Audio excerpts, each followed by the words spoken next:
বন্ধুরা, চলে এলাম একটি ছোট্ট ভিডিও নিয়ে। ভালো লাগলে লাইক, সাবস্ক্রাইব, কমেন্ট করে পাশে থাকবেন। বলছি, আমাদের ভিতরে অনেকগুলো বিদ্যা আছে। তার মধ্যে ঐশ্বরিক বিদ্যা, জাদুবিদ্যা এবং তান্ত্রিক বিদ্যা, এটা সচরাচর বেশিরভাগ দেখা যায়। ঐশ্বরিক যারা বিদ্যা জানে তারা কিছুকে ভয় পায় না, কারণ ঈশ্বর স্বয়ং তার রক্ষা করেন।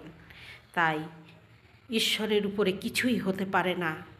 তাই ঐশ্বরিক বিদ্যা, ধ্যান, মেডিটেশন, সাধনা, এই সমস্তগুলো নিয়েই নিজেকে জানতে চাওয়া, এগুলো নিয়েই চলে ঐশ্বরিক বিদ্যা। জাদুবিদ্যা, যা লোককে দেখাবে সেটাই তোমাকে দেখতে হবে। ওনার তন্ত্রমন্ত্র দিয়ে এগুলো নজরবন্দি করে যেটা দেখাচ্ছে সেটা দেখছো, এটা হচ্ছে জাদুবিদ্যা।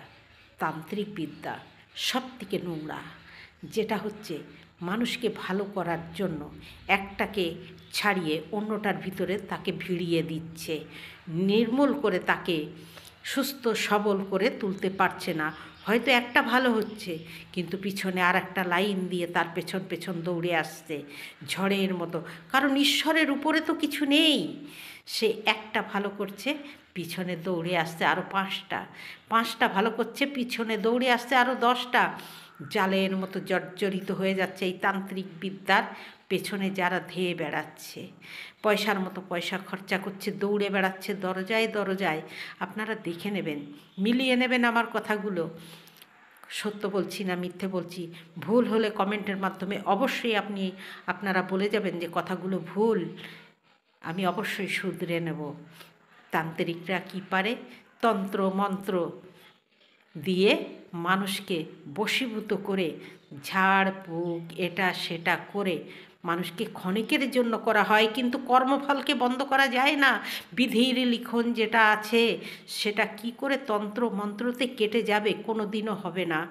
সব কিছুরই শেষ থাকে, সব কিছুরই শেষ থাকে।